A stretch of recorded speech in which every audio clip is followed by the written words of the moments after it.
Takes Radio Company presents another adventure in the Stanley Jones School by Radio of Fully Alive Living. And today, some Stanley Jones stories that we all need to hear and know.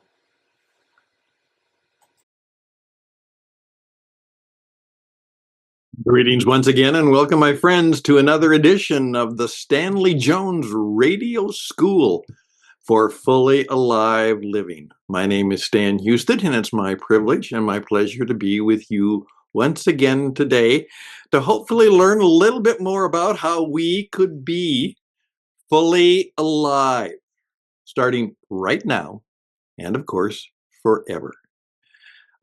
Stanley Jones did a lot of great stuff. In fact, the more I study him, the greater he becomes. Very much so. If we were in the business of having saints of our particular tradition, I think we would have another Saint Stanislaus or Saint Stanley. Maybe certainly not named after me, but just simply in terms of the wisdom, insight, and truth that he brings forward, and even still today. So that's what I want to talk about, and I have a few questions for you and a few suggestions for you today. So let's go. Now, I sent out a little memo, just kind of a teaser or trailer, and I asked you to think about this. I wanted you to look at the book that's now 100 years old, and that, of course, is, Christ, the Indian Road, and celebrate it. And there's been a new edition, expanded. Our colleague Leonard Sweet was partly responsible for that, along with Ann Matthews Eunice and Abingdon. We thank them for what they have done. Now, let me just ask you this question. If we could have a little bit of a real miracle, that maybe that God would grant us the mystery of the spirit, maybe even the personality of Stanley Jones could come back to us this summer. And many of you are going to go on retreats and fellowships, things like that. Would you invite him to come? Okay. Would you? He's pretty challenging. He's pretty strong. As I say, he doesn't do a lot of TOT. He's not into a lot of theories of theology. He's very much into stories of transformation, which is what I think we should be about. Transformed lives. And there's something you have to do to do that. Like I said before, you have to put your hands up and say, I surrender. By the way, it might help to learn to sing. I read an old book, again, 100 years old, Streams in the Desert, and one of the suggestions they had was that if we really want to have a good day, we should sing a song in the morning. And we should sing a song just before we go to bed. Sing a morning song. Like someone said, morning glory. And then evening grace. Sing a song before you go to bed. Maybe those of you who are going on retreats, maybe you want to make a practice of that to see what might happen. Morning glory, sing a song right away. Evening grace, before you retire, sing a song. Now, I encourage you, again, the Christ of the Indian Road, and let me tell you what I want you to do. Now, I'm going to change to my reading glasses. My grandson said, Grandpa, what happened to your hair? And then he said, Grandpa, why don't you get some funky glasses? You need some funky glasses, Grandpa. So please, my grandson, I went and got some funky glasses, reading glasses. Okay, here we go. I wanted you to go to page 88 in the new edition. We want the East to keep its own soul. Only thus can it be creative. We are not there to plaster Western civilization upon the East, to make it a pale copy of ourselves. We must go deeper, infinitely deeper than that. Again, we are not there to give its people a blocked off, rigid ecclesiastical and theological system saying to them, take this in its entirety or nothing. As I said, every person who's in ministry and leaders and teachers, pastors, should read this chapter 7 times. Now, part of that comes, I'm a longtime business performance coach, and one of my coaches, everybody needs a coach. And so even those of us who are coaches need a coach. Everybody needs a mentor. Everybody needs a sponsor. Okay? That's just part of life. Okay. And he taught me this. He gave me a cassette tape that he had a lesson on. It's about 55 minutes, cassette. Dates me, of course. And I said, what do you want me to do with it? And he said, I want you to listen to it 7 times. I said, 7 times? And he said, yes, 7 times. And so I did. Then he gave me a transcript of that. I said, okay, well, I've listened to it 7 times. Now what do you want me to do? He said, I want you to read this 7 times. He said, 7 is the way to remember something. If you read it 7 times, if you listen to it 7 times, you'll never forget it. It'll become a part of you. Yeah. Well, that's a little bit of why I would say you should read this 7 times. In effect, he goes on to say that, in effect, we will put our civilization and our ecclesiastical systems at the disposal of India to take as much as may suit their purposes, but we do not insist upon these. We will give them Christ and urge them to interpret him through their own genius and life. Then the interpretation will be firsthand and vital. Here's a principle. It's kind of me, but I kind of learned it a little bit from my study of Stanley Jones. I call it, it's a Houstedism. But here's what I've learned in my many years of being a broadcaster and as a teacher and a business coach. Here, a truth told is good, but seldom heard. Yeah. A truth revealed has greater yield. Yeah, you just, reveal it to them, show it to them. Greater yield. But a truth discovered is best of all. And a truth imposed is no truth at all. Our mission is to help people discover the truth for themselves, because then it is theirs. It is theirs. And that's very unique and very new and very different. If we think of our communication to be something that what we do is help people discover the truth for themselves.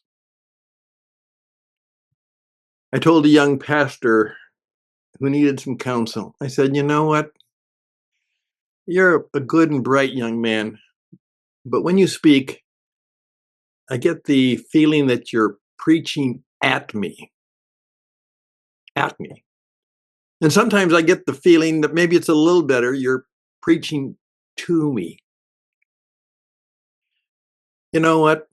I would prefer if you'd speak with me. And I would prefer that you perhaps did the Jesus thing and told good stories and asked good questions. And from your storytelling and your questioning and asking, I would walk away and say, wow, I will have discovered something. And it's true. And it belongs to me. Well, may I encourage you. And then he goes on to do this. We believe that Jesus, in a supreme way, gives things that we need. Now, he talks about the belief system. He says each system must be judged by its output, by its fruit. The outcome is the criterion. What are we trying to produce? The ends of the different systems of thought and faith may be summed up as follows. The Greeks said, be moderate, know thyself. Rome said, be strong, order thyself. Confucius says, be superior, correct thyself. Shintoism says, be loyal, suppress thyself. Buddhism says, be disillusioned, annihilate thyself.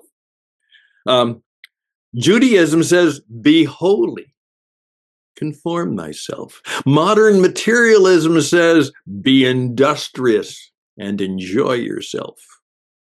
Modern hedoism says, be broad, cultivate thyself, enjoy thyself. Christianity says, be Christ-like, give thyself. How would Stanley Jones talk to you this summer if he could come and speak to you? Just thought I would ask. I would love to hear from you. Again, this is a faith adventure, and I would be grateful if you'd recommend us and if you would help sponsor us. And we perhaps have a little bit of wisdom, insight, and truth. We're half done. All right. We'll take a little break and we'll be back.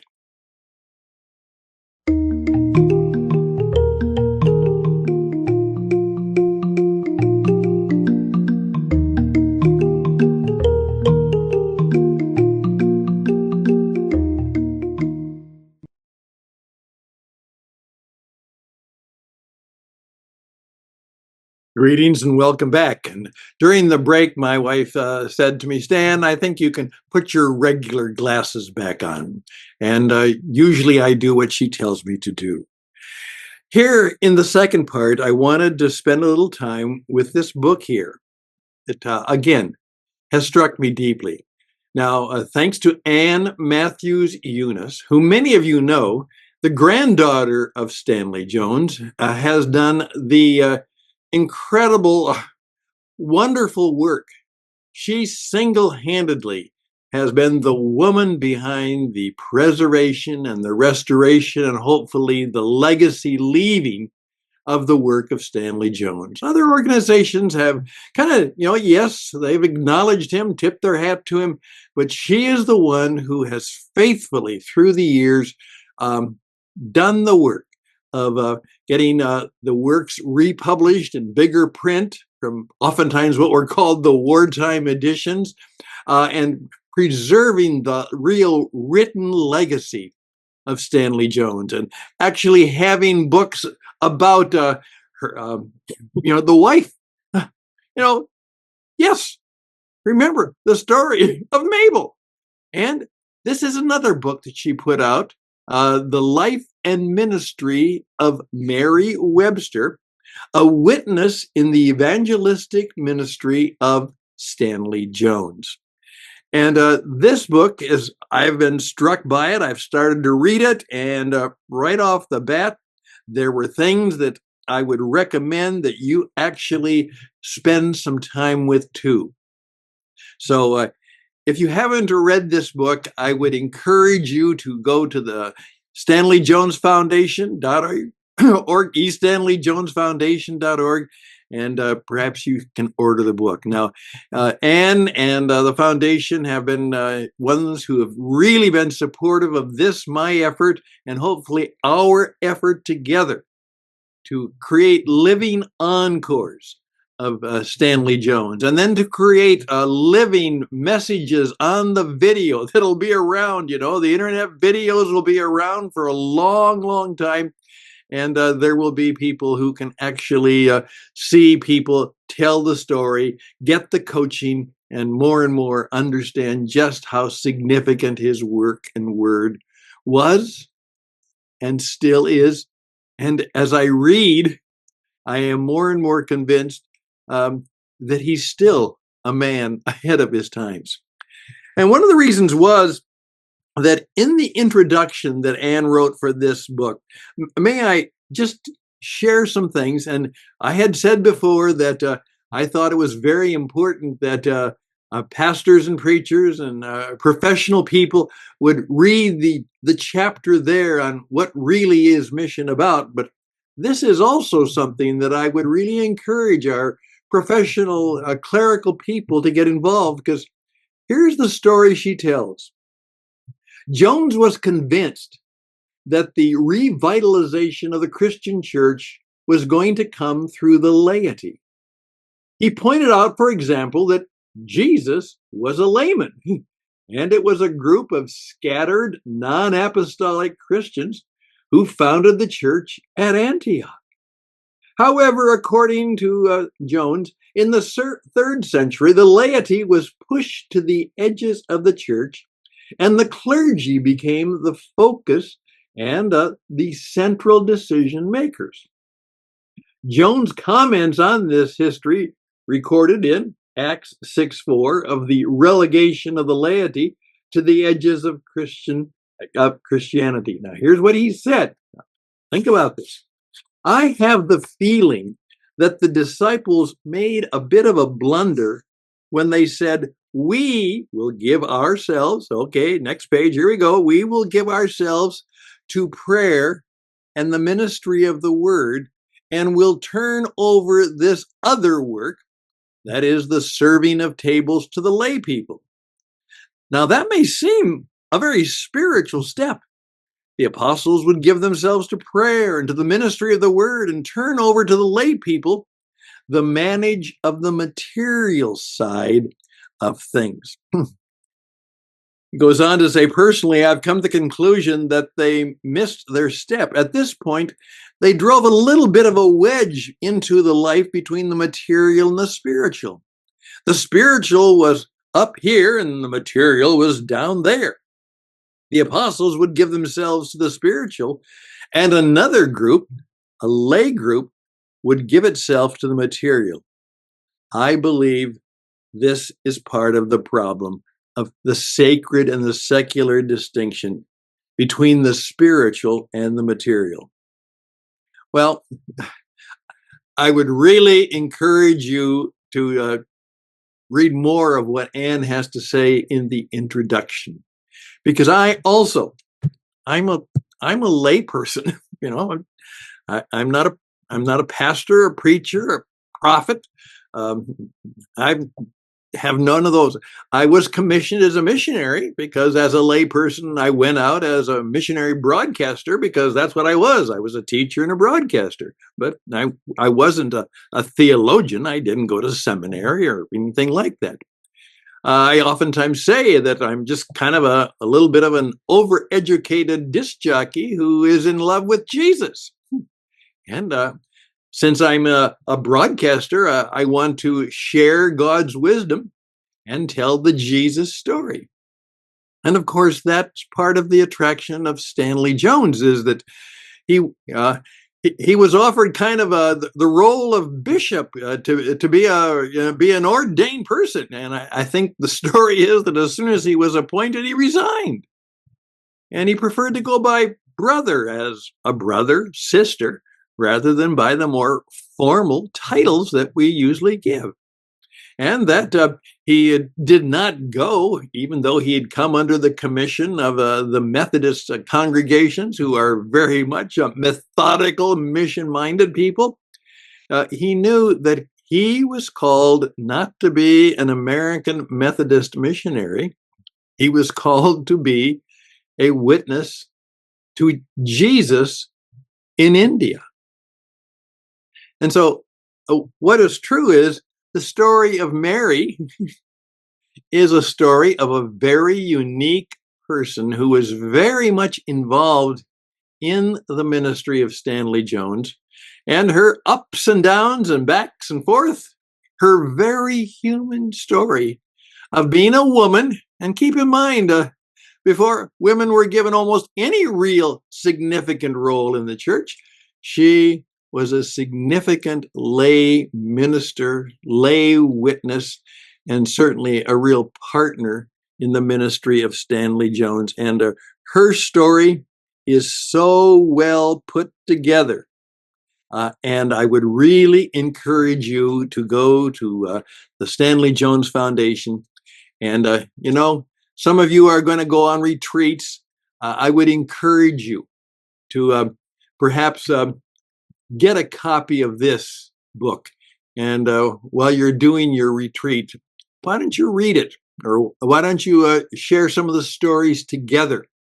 Because she's truly an inspiration. And more, as one of my pastor friends said to me, because I'm 40 or 50 hours a week in the marketplace. And he said, Stan, he said, I get to see them 1 hour a week. You get to see them all week.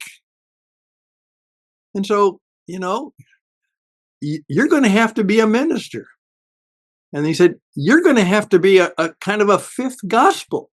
The four gospels are testimonies of laymen who, in effect, told their story. And all of us may be called to be the fifth gospel to somebody. So may I encourage you to do that. And Anne will be joining us on a number of programs. She has so many responsibilities, and I simply want to help her keep the mission going by relieving her of some of those responsibilities and helping her have more opportunities in her life and business. And it is a ministry, but she has to run it as a business. It has bills that have to be paid, and the people who print books don't do it for free. And those people who work very, very hard to do some of the work on it, they need to be compensated. St. Paul, a businessman, said, a workman is worthy of his or her hire. So I just encourage you today, as you're thinking about how the church should perhaps begin to approach the era of diminishing church attendance, diminishing numbers of younger people who are calling themselves nuns as opposed to, not nuns, N-U-N-S, nuns, N-O-N-E-S. They don't have any faith effort at all. That in effect, we may want to see that our mission is to help those laity, those lay men and women who are in the marketplace. As my pastor mentor said, Stan, I can get them ready for worship and discipleship, but you've got to help them get ready for Monday. And I think that's part of what I try to do. There we go. I hope you'll think about these things. Again, we are looking forward to your participation. I will be calling 2 or 3 of you who have raised your hand and said, Stan, maybe I could be helpful to you. And they have some great stories to tell and great opportunities to share. And so I'll be looking forward to that. So I would appreciate if you would think about being a member of the school, the Stanley Jones Radio School for Fully Alive Living Now and Forever. So reach out to me at stan@witradio.net. stan@witradio.net. That stands for What It Takes Radio. I'm just a radio guy. And let's see if we can put a real, almost lay entrepreneur and evangelist, Stanley Jones, back in the mainstream of church thinking. And since many of the men and women who, we just saw were a number of the men and women who were alive for World War II. Now it's 80 years, the war was over, and these people have passed on. Well, much of the same thing is true of the people who knew Stanley Jones, that they are obviously in advanced age. And we want to preserve the encore by giving more and more modern media to the world about Stanley Jones and helping younger men and women to say, you know what? I'd like to learn. I'd like to be a disciple of that man. I'd like to know more about what he did. And as I point out, I've always been fascinated. Some of you may have seen some of the impression I got when I watched The Chosen. That one of the first stories is the release of Mary Magdalene. They didn't start with the Christmas story. They started with the release of Mary Magdalene from the demons that plagued her. And that, in effect, she became one of the most significant and brave and courageous followers of the Lord Jesus. And so I oftentimes call that the Magdalene factor. And we want more Magdalene factors in the church today. Thank you for listening. Some of you are happy, some of you are not so happy, but I hope this has been challenging to you. All of our thoughts are given with the recognition that we could be wrong and you could be right. But as I often said on the radio, just let it sit on your head and your heart for your thought and consideration. I hope you'll join us again. We've got lots to enjoy learning together on the Stanley Jones Fully Alive Radio School. Please join us. Again, Stan at witradio.net, Stan at witradio.net. All the best and blessings. Remember, hands up, surrender to Jesus, because truly, He's the Lord. Yes, He is. He's the man.